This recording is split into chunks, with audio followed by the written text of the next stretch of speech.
तो उस टाइम पता नहीं था कि हम लोग कनाडा भी आएंगे, वरना मैं फ्रेंच ही चूज करती कि मेरे को थोड़ी सी मतलब आती है यहाँ की सेकंड तभी लैंग्वेज। अच्छा हो सकता था उस टाइम पर, of course. Hello guys, good morning, welcome back to new blog. So guys मैं फाइनली मॉर्निंग रूटीन भी कर लिया, रेडी भी हो गई हूँ, अभी ब्रेकफास्ट करूंगी। एंड गाइस आज लास्ट डे, ट्यूसडे आज फ्री डे था, तो हमारी लास्ट दिन की बस छुट्टी है। वेडनेसडे से कल दोबारा से हम स्कूल जाएंगे, उसके बाद तो मतलब 3 दिन बाद फिर वीकेंड आ जाएगा, लेकिन हम तो स्कूल तो जाने की छुट्टी खत्म हो गया, आज लास्ट डे है। और चलिए फिलहाल वो भी करते हैं ब्रेकफास्ट। 2000 years later. केले भी बना रहे हो ना? हाँ बना तो रही हूँ। अच्छा ये मेरी है। हाँ ओके देखो गाइस, मम्मा बना रही है कटोरी चाट। ये देखो हमारे पास तो ये छोले थे, इसके अंदर हमने बॉईल कर रखे थे पहले ही, और इसके अंदर मम्मा ने डाल दिए वेजिटेबल्स वगैरह और थोड़ा सा चाट मसाला। तो ये देखो कटोरी चाट बनने वाली है। इसको कुछ लोग मतलब बिना वेजिटेबल के भी डाल के खाते हैं, जैसे कि मतलब सिर्फ नींबू डाल दिया है इसके छोले के ऊपर और खा ली। हाँ कैसे भी बना लो।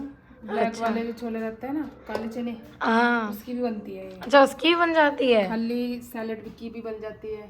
ओह सो गाइस देखो मेरी तो कटोरी चाट रेडी हो गई, तो मम्मा ले जाऊँ मैं? हाँ ओके चलो अब खाते हैं। पापा आपको पता है मेरी अब न्यू ऑप्शन क्लासेस स्टार्ट हो गई है टर्न 2 की। Oh. जो आपको पता है मतलब जैसे जब समर वेकेशन थी, जब मैं ग्रेड 6 में थी ऑलरेडी, तो उसमें क्या हुआ था कि हमें जो नेक्स्ट स्कूल का हमने एनरोल करा था, प्री एनरोलमेंट होता है, तो उसमें आपने जब मैकर्नल के लिए मुझे अप्लाई करा था, तो उस टाइम हमारे स्कूल जोन से एक मैसेज आया था कि मतलब हमें अपनी ऑप्शन क्लासेस भी choose right right, yes guys, मतलब यहाँ पर ये भी प्रोसेस है कि जैसे अभी ये एलिमेंट्री में थी 6th क्लास तक, और जब हमें 7th में जाना था जो जूनियर हाई था, तो हमको एडवांस में ये बताना था कि ऑप्शन क्लासेस हमारी क्या रहेंगी। तो वो अगर हमने पहले से डिफाइन नहीं किया तो फिर आगे ना क्लास चूज करने में इनको बहुत मुश्किल होती है। तो वो पहले सभी बच्चों के लिए मतलब ऑप्शन खुल जाता है, जो इनकी वेबसाइट है स्कूल जोन, उसमें हम लोग को करना पड़ा था, तो तभी हमने ये सारी चूज की थी, राइट। और टर्म 1 के लिए हम लोगों ने चूज करी थी स्पोर्ट्स परफॉर्मेंस और ड्रामा। ड्रामा में तो हमें ड्रामा की स्किल सिखाते थे कि मतलब किस टाइम पे मतलब अगर आप क्वाइट होके मतलब कोई ड्रामा प्ले कर रहे हो, एक्ट कर रहे हो, तो कैसे करोगे, अपने डायलॉग्स के ऊपर फोकस करते थे। तो कराया भी था तुमको यहाँ पे, है ना। तो एक प्ले भी हुआ था हमारा, जो मैंने आपको बताया था, मैंने ब्लॉग में भी बताया था गाइस आपको कि हमारा एक प्ले हुआ था, उसमें मुझे बहुत ज्यादा मजा आया था। स्कूल के सामने हमें प्रेजेंट करा था ऑडिटोरियम में। कितने सारे लोग थे विन्नी वहाँ पर जब तुमने प्रेजेंट किया? वहाँ पे हमारे मतलब ड्रामा के कुछ लोग थे, मतलब जो क्लब्स थे ना उस टाइम पे, जैसे लीडरशिप क्लब था, बाकी तो मतलब क्लब्स थे उस टाइम पे, तो वो लोग मतलब हमारा देखने आए थे। मीनू, तुम्हें भी कभी अपने स्कूल टाइम में ऐसे मिला करने के लिए कुछ ड्रामा वगैरह इस तरीके से? वो तो बस 26 जनवरी हाँ, या 15 अगस्त पे होता था, कुछ भी ऐसा नहीं बीच में कुछ भी, जैसे कुछ सिखा रहे हो, सिखा रहे हैं, ऐसा नहीं। ऐसा नहीं होता था। अभी नहीं, तुम्हारे जैसे क्लास चलती थी तो टीचर क्या तुम्हें कुछ स्पेशल ऐसे सिखाते भी थे कि आपका एक्सप्रेशन ऐसा होना चाहिए, आपको अगर डायलॉग याद करने हैं तो आपको ऐसे करोगे तो आसानी से याद हो जाएंगे? हाँ मतलब पहले तो मतलब वो कहती थी कि अपनी पर्सनैलिटी लगाओ उसमें, अगर आप मतलब उस जगह पे होगे, आप उस सिचुएशन में होगे, तो आप कैसे एक्ट करोगे। तो पहले वो हमारा देखती थी, हमारे में मतलब कुछ गलती होती थी, तो स्किल्स को मतलब थोड़ी परफेक्शन बनाने के लिए वो टीचर हमें बताती तो गाइज ये मतलब एक तरह से ऐसे हो गया जैसे ना हम मूवीज में देखते हैं, लोगों को सुनते हैं। गाइज ये बिल्कुल वैसे हो गया जैसे हम ना मूवी में देखते हैं और कोई कहते हैं अरे यार ये एक्टर थे ना, बिल्कुल एकदम से घुस गया कैरेक्टर के अंदर, फर्क ही नहीं महसूस होता है कि वो एक्टिंग कर रहा है एक्चुअल में, या फिर ये उसकी जो बिल्कुल एकदम से नेचुरल लाइफ है, रियल लाइफ है, वैसे चल रही है। तो शायद टीचर का कहीं ना कहीं ये था कि आप घुस जाओ वो उसमें। मोटिव था उनका मतलब सिखाने का। और स्पोर्ट्स परफॉर्मेंस की जो क्लास थी उसमें हम मेनली वर्कआउट करते थे, और हमारी टीचर ने एक चीज और रख रखी थी जो हम बच्चों को तो मतलब बहुत ज्यादा पसंद थी। जैसे मतलब वीकेंड नियर आ रहा है, तो उसके जो वीकेंड से क्लोज क्लास थी हमारी ऑप्शन क्लासेस, तो उसमें स्पोर्ट्स परफॉर्मेंस में हमारी टीचर क्या करती थी, वो हमें गागा बॉल खिलाती थी, मतलब गेम्स खिलाती थी उस टाइम पे। तो उस टाइम पे सिर्फ हम वर्कआउट नहीं करते थे, हम लोग गेम्स खेलते थे। अच्छा, जो क्लास थी एक्चुअली वो क्लास वर्कआउट करने के लिए थी? हाँ मतलब वर्कआउट करते हैं आप जैसे जिम में मतलब थोड़ा सा वर्कआउट करते हैं वैसे।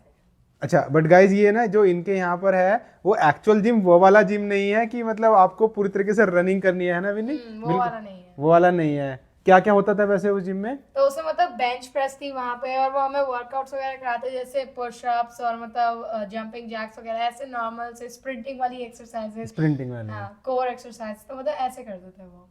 तो तुम्हारे यहाँ पे वैसे होता तो होगा, हमारे स्कूल में भी ना एक अलग से होता था।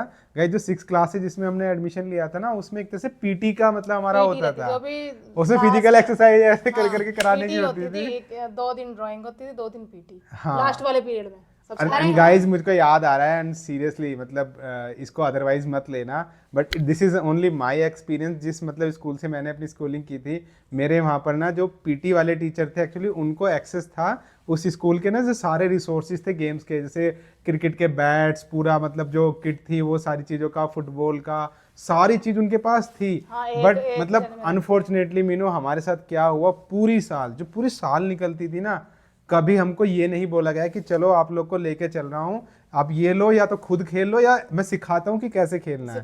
कभी नहीं सिखाया, बस केवल साल में एक बार विंटर का टाइम होता था, आई थिंक शायद जनवरी या फरवरी, उस टाइम पर मतलब हमारे यहाँ पे एक एनुअल गेम्स होते थे, उसमें हमको वो सारी चीजें बाहर निकाल के दिखाई जाती थी, दी जाती थी कि लो भैया कर लो, अब खेल लो। था कि सैटरडे वाले दिन, संडे की छुट्टी रहती थी, सैटरडे में पीटी होती थी, मतलब लास्ट में 8th वाले पीरियड में। अरे मम्मी आप पीटी से याद आया, जब मैं इंडिया में स्कूलिंग करी थी ना पापा, उस टाइम हमारी सुबह असेंबली होती थी, रोज जब भी होती थी असेंबली तो जरूर होती थी, तो उसमें पहले वो हमारी पीटी करते थे, वो मतलब जो पीटी टीचर थे वो ड्रम बजाते थे, उसी के बीच से हम लोग वो हमारे मतलब 6th follow और करते 7th थे में सब होती थी, कुछ। 6th 7th में।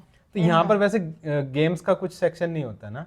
नहीं मतलब पी तो है यहाँ पे, मतलब जैसे वो टीचर सॉकर सिखाते हैं, ये तो अभी ऑप्शन क्लासेस के बारे में बताया वो वर्कआउट का, लेकिन पी तो अलग से मतलब एक रेगुलर क्लास होती है हमारी। उसमें क्या करते हैं? उसमें भी मतलब हम लोग गेम्स ही वगैरह खेलते, जैसे आप लोग मतलब खेलते हो जैसे सॉकर वगैरह हो गया, बैडमिंटन, तो एक यूनिट्स होती है, हम लोग रेसलिंग भी करते हैं एक बारी में, तो बहुत ज़्यादा फन है, मतलब एक तरीके से वो यूनिट सेट करते हैं, उसके बाद हम उसके ऊपर कुछ दिन मतलब पूरा एक हफ्ते की जितनी भी क्लासेस होती है हम उसी यूनिट पे वर्क ऑन करते हैं। सपोज कि अगर बैडमिंटन की यूनिट चल रही है, हम लोग पूरे एक हफ्ते जितनी भी क्लासेस हैं हमारी, उस टाइम हम बैडमिंटन ही खेलेंगे, फिर जब नेक्स्ट वीक आएगा तब हम लोग कोई यूनिट चेंज करेंगे, कोई और गेम खेलेंगे। अच्छा, तो इसमें मतलब वो टीचर क्या थोड़ा बहुत ये भी कोशिश करते हैं कि वो आपको मतलब कुछ सिखाएं भी? हाँ मतलब टीचर खुद भी करके दिखाते हैं। वेरी वो गुड हमें- गाइस, ये तो बहुत अच्छा हमें है। भी मतलब देखते हैं, वो कहते हैं कि रो बाय रो मतलब चलते जाओ, मैं सबको देखती जाऊंगी, तो मतलब वो देखती है अगर हम कुछ गलती कर रहे हैं तो मतलब वो ठीक करती है, तो बहुत अच्छी चीज़ है ये। गाइस पता है मतलब मेरे को ना पर्सनली ये चीज़ बहुत अच्छी लगती है कि जैसे मैं ना मतलब इंडिया में एक बहुत साधारण से परिवार से हूँ, बहुत गरीब से परिवार से हूँ, तो हम लोगों ने सरकारी स्कूल में ही अपनी एजुकेशन ली थी।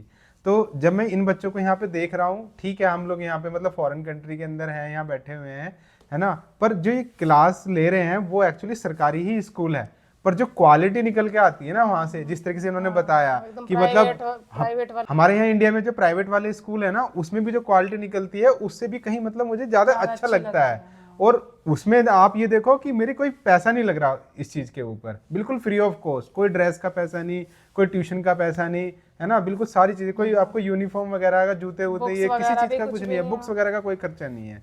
तो उस चीज़ को देखते हुए मतलब मुझे बहुत अच्छा लगता है, और मतलब ऐसा मन करता है कि यार काश हमारे इंडिया में भी ये चीज़ें बहुत जल्दी शुरू हो जाए ना, तो बहुत लोगों को बहुत फायदा होने वाला है। एंड विन्नी, तुम्हारा अभी टर्म 2 में क्या होने वाले हैं अभी? एक चीज और है इसमें फायदा हो गया था कि फूड्स एंड फैशन में वो हमें स्टीविंग भी सिखाएंगे और फूड्स भी सिखाएंगे। वहाँ मैंने तो आपको कई बार बताया कि वो तो हमें फूड्स बनाते हैं, और मैंने स्मूदी के बारे में बताया था, तो अभी वो बना रहे हैं, लेमन सिलाई भी सिखाएंगे। सिलाई में क्या सिखाएंगे? हाँ सिलाई में तो अभी वो पार्ट स्टार्ट नहीं है, अभी पहले वो फूड्स का ही मतलब कवर करेंगे, लेकिन उन्होंने थोड़ा सा मतलब हेड्स अप दिया था बताने के लिए कि क्या क्या होने वाला है। जब शुरू में क्लास स्टार्ट हुई थी तो उस टाइम मतलब वो नीडल से जो स्टीविंग होती है वो सिखाएंगे। मेरे को कोई आइडिया नहीं है, मेरे को तो मतलब मैंने हाँ, बस हमें तो ज्यादातर जैसे हम 12th में थे, उसमें 10th में 11th में, तब कुकिंग पेपर होता था एक, उसका एक एग्जाम होता था उस दिन के लिए। वैसे मैम कुछ नहीं बताती थी, बस उस दिन के लिए घर से सामान लाए तब बना के दिखाते थे। तो गाइज एक तरह से मतलब मुझको तो ये चीज ना ऐसे लग रही है कि जैसे एक तरीके से जो स्विंग हो गई वो एक टेक्सटाइल वाली एक इंडस्ट्री से रिलेटेड है, और कुकिंग हो गई वो फिर अपना एक मतलब होटल मैनेजमेंट और इन सारी चीजों से रिलेटेड है। तो एक तरीके से ना बच्चे के अंदर अभी से ही मतलब वो एक क्वालिटी डेवलप कर रहे हैं कि अगर कि अगर आपको इनमें से कोई चीज इंटरेस्टिंग लगेगी ना, आपको मतलब अट्रैक्ट कर रही है, तो आप उसमें थोड़ा सा अपने आप को बेटर कर सकते हो आने वाले टाइम में, है ना विन्नी? कुछ इस तरीके से उनका रहता है। छोटे छोटे लेवल पे चीजें भी तुम लोग को मतलब सिखाने की कोशिश कर रहे फिर हैं। मतलब वो परफेक्शन भी ला रहे हैं हमारी। और आर्ट में क्या होगा, हमने तो ड्राइंग चैलेंज करा था, उस टाइम मैं कुछ भी ड्राइंग नहीं बना पाई थी। होपफुली अगर हम बाद में कभी फ्यूचर में ऐसे ड्राइंग चैलेंज करें ना, फिर तो मैं शायद मम्मा से ही बेटर बनाऊंगी। फिर तो मैंने थोड़ी सी मतलब स्किल्स ले ली ऑलरेडी आर्ट। गाइज ये मानना तो पड़ेगा। एंड गाइज आपने हमारी ड्राइंग चैलेंज वाली वीडियो अगर नहीं देखी है तो प्लीज देख लेना, आई बटन से आपको उसका लिंक मिल जाएगा। उसमें ना विन्नी ने इतनी गंदी ड्राइंग की थी, सीरियसली करी थी इसमें, तो बस यूं लाइन खींच रखी पूरे चैलेंज में ना मतलब वो लेके स्केल से वहां पे खींचने पे लगी पड़ी थी। मुझे तो कभी यकीन नहीं हुआ कि ये कुछ कर पाएगी ड्राइंग में। बट लाइक इसने जो अभी यहाँ सीख रही है स्कूल के अंदर जो ड्राइंग मतलब सिखा रहे पता नहीं उससे कुछ इसका इंटरेस्ट डेवलप हो रहा है या फिर उनका सिखाने का ही वो है। इसने अभी स्केच बनाई थी, आप लोग को दिखाया भी था व्लॉग्स में, इतनी प्यारी स्केच बनाई है, सीरियसली मैं नहीं बना सिखाने का सकता, तरीका होता है, मैं नहीं बना सकता, इतनी प्यारी लग रही थी ना। जगह पे इतनी लाइन खींच रही है वो खुद आ जाती है, फिर बच्चा सुजुका वाला बनाया था है ना, और क्या बनाया था आपने? और भी मैंने एक बार कुछ अपने घर से ही प्रैक्टिस करी थी थोड़ी सी यूट्यूब से, और टीचर ने फिर बाद में उन्होंने कही थी कि आप मतलब एक चीज और थी, उन्होंने कही थी घर से आप कुछ ड्राइंग्स बना के ले आओ, आपको जिसमें इंटरेस्ट है, जो आपको अच्छा लगता है बनाना, आपको जैसे सीनरीज आती है बनानी, मतलब ब्लेंड कर देते जिसमें कलर ना, जैसे स्काई साथ सनसेट आता है उसका कलर ब्लेंड होकर सीनरीज बनानी वो बना सकते हो, आपको स्केच बनानी है, फिर आके आप स्कूल में मुझे दिखाओ तो हम लोग उसको मतलब देखेंगे, रिव्यू करेंगे और उसे मतलब परफेक्ट करेंगे कि आप कहाँ मिस्टेक कर रहे हो, मतलब वो आईज बनाना सिखाएंगे, लिप्स, हेयर, नोज वगैरह। कितना अच्छा ना गाइस, ये तो बहुत अच्छा है। और तुम्हारे यहाँ पे कुछ लैंग्वेज का भी हम लोगों ने सिलेक्शन के लिए स्टार्टिंग में किया था। हाँ, तो मतलब वो तो मतलब उन्होंने स्कूल में ही मतलब भेजे थे, मैंने आपको बताया था, जैसे कि उन्होंने कही थी कि फ्रेंच वर्सेस मतलब स्पेनिश, उनमें से एक मतलब चूज करो आप, तो मैंने फ्रेंच चूज करी थी बिकॉज वो कनाडा की सेकंड लैंग्वेज है, तो मेरा बेनिफिट हो जाएगा, तो मैंने इसलिए फ्रेंच चूज करी थी। ये ऑप्शन हमें इंडिया में भी मिला था ना कि आप चाहो तो कुछ ऑप्शन लैंग्वेज चूज कर लो, राइट? हाँ, उस टाइम तो उन्होंने दी थी जर्मन, संस्कृत और फ्रेंच। उस टाइम हमारा कनाडा आने का प्लान नहीं बना था, तो मैंने संस्कृत चूज करी थी बिकॉज उस टाइम ऑलरेडी अपने इंडिया में ही रह रहे थे, तो अपनी संस्कृत ही चूज कर लो। तो उस टाइम पता नहीं था कि हम लोग कनाडा भी आएंगे, वरना मैं फ्रेंच ही चूज करती कि मेरे को थोड़ी सी मतलब आती है यहाँ की सेकंड। तभी अच्छा हो सकता था उस टाइम पर, ऑफ कोर्स। तो अभी यहाँ पे मजा आ रहा है फ्रेंच? हाँ, मतलब टीचर उसमें भी अच्छा सिखा रही है, यहाँ पे तो मतलब ऑलमोस्ट जितने भी सब्जेक्ट है बिल्कुल परफेक्ट सिखाते हैं यहाँ पे सारे टीचर। बोलती तो आ क्या, हमारी समझ में नहीं आती, जब हमें आती नहीं तो हम कैसे समझ में अच्छा, तो कुछ मम्मी कुछ हमारी सिखाना, teacher कुछ बोल के दिखाना। तो मतलब अगर मैं बोल सकती कि हेलो हाउ आर यू, तो मैं बोलूंगी बोंजूर खोमो सावा, और अगर मैं अपना बस समझ में नहीं आती, बताओ। तो वो था हेलो हाउ आर यू, और अगर मतलब मैं इंट्रोडक्शन दूंगी अपना बोंजूर जे m'appelle ओजस्वानी, तो मतलब मैं ऐसे करके दूंगी, उसका मतलब कि hello my name is Ojaswani. Very good, good, keep it up. So guys, ये बहुत अच्छी चीज़ है, मतलब यहाँ पे ये लर्न कर रही है फ्रेंच, और फ्रेंच यहाँ की सेकंड लैंग्वेज है कनाडा की, तो ऑफ कोर्स मतलब ये सीखेगी तो एक क्वालिटी डेवलप होगी, एक स्किल डेवलप होगी इसके अंदर। बहुत अच्छा कर रहे हो, मतलब मुझे हंसी इसलिए आई क्योंकि मेरे लिए बिल्कुल एकदम से बिल्कुल नई लैंग्वेज है ना, बट समझ में नहीं आती, मुझे हंसी आ जाती है। हाँ, और वो वोकैबुलरी भी सिखा रहे हैं। अच्छा है, तुम अगर मतलब ये सब कर पा रहे हो तो बहुत अच्छा है। ठीक है, कभी इंडिया में अपने साथियों से बात हो जो वहाँ पर ना फ्रेंच ली हुई थी बात करते, तो उनसे थोड़ा थोड़ा क्या करो डिस्कशन फ्रेंच में भी, जिससे कि मतलब उनका भी कुछ और डेवलप हो और तुम्हें उनसे कुछ नई चीजें सीखने को मिले, है ना। चलो ठीक है, तो ये तो बढ़िया है, अपना कंटिन्यू रखो इन चीज़ों को, है ना। और जो जो चीज़ें नई सीख रहे हो अब अपने मतलब फ्रेंड्स के साथ में शेयर करते रहो व्लॉग्स के थ्रू, राइट? तो गाइस, अभी नाइट टाइम हो गया और अभी मैं अपनी बुक रीड करने वाली हूँ। और आज जैसे कि हम लोगों ने आपको बताया अपनी ऑप्शन क्लासेस के बारे में कि वो कितनी ज़्यादा फन है और हमें कितना ज़्यादा सीखने को मिलता है। एंड आज के ब्लॉग के लिए बस इतना ही। अगर आपको ये ब्लॉग पसंद आया तो लाइक शेयर कमेंट से करना, चैनल को सब्सक्राइब से करना। मिलते हैं नेक्स्ट वीडियो में। Thanks for watching, bye.